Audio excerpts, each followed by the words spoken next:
Right? Today we are going to focus on Alice Cogswell. What growing up looked like for her, and how she managed to be educated before she met um, Thomas Gallaudet. That's what we're going to discuss and we're going to find out. So Alice was born in 1805. And when she was 2 years old, she came down with spinal meningitis. She came from a very large family, and her father's name was Dr. Mason Cogswell.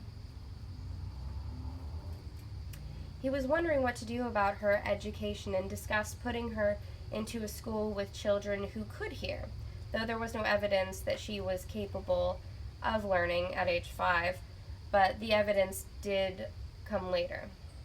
So in 1812, when she was about 7, her father became concerned and contacted Braidwood. It was an academy for the deaf and dumb and an oral school. However, he received no response, so he had to come up with a different plan.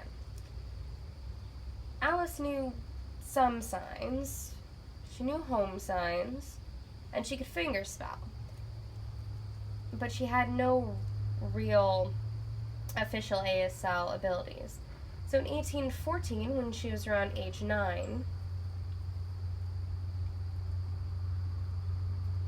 her father contacted Daniel Wadsworth. And was like, how do you feel about opening a school in Hartford, Connecticut? They met, they discussed it, and chose 15 students. Alice, of course, being one of them, and also 2 of her sisters. They brought in a highly skilled teacher named Lydia Sigourney, and she was only around 16 when she started teaching.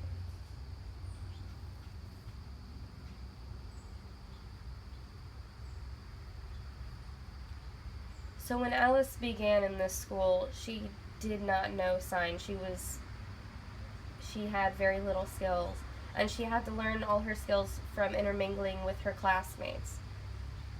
Her sisters also helped her out a lot, and she was one of the first people to experience a residential school. So in 1815, since there was still no response from the other school, Mason gave up and continued to establish a school that would be associated with a lot of deaf support, and sent off Thomas Gallaudet off to Europe to look for a better kind of educator. During that time, Alice was still learning under Lydia Sigourney. And she would write these large letters and send them to Thomas Gallaudet. He would read them, but they were in a sort of different context, a different word order. They followed what we would call today ASL or glossing. They weren't necessarily English, but she was only 10 at the time.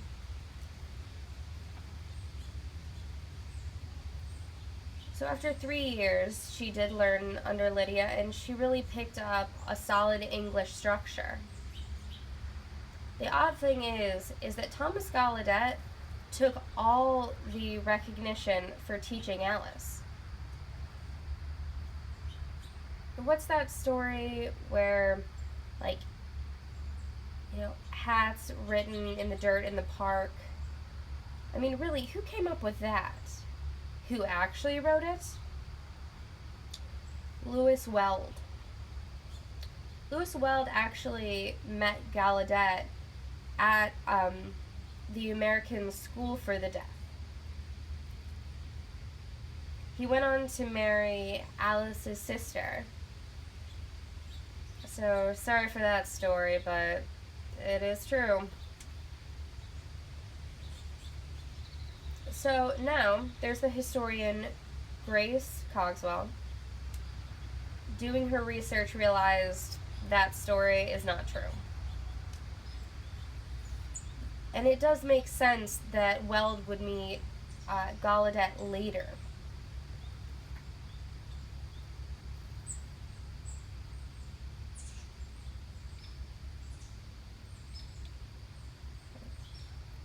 So time went by, and in 1831,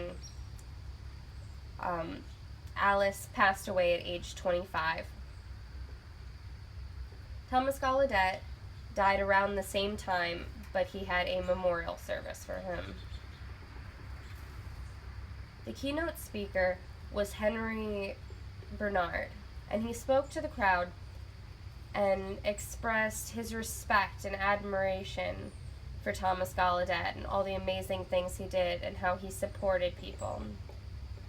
How he saved Alice and helped her and taught her and was responsible for her education in general. Sigourney was barely mentioned. Men in that time controlled most things in society, so women's accomplishments were seldom recognized, which is the reason. Sigourney went on to become the first woman who could support herself from writing. And later she became very famous and a very inspirational person. She was a highly skilled writer, and I think this is a very interesting story, and I want people to notice how Sigourney helped her, and I want them to give support to writers like her.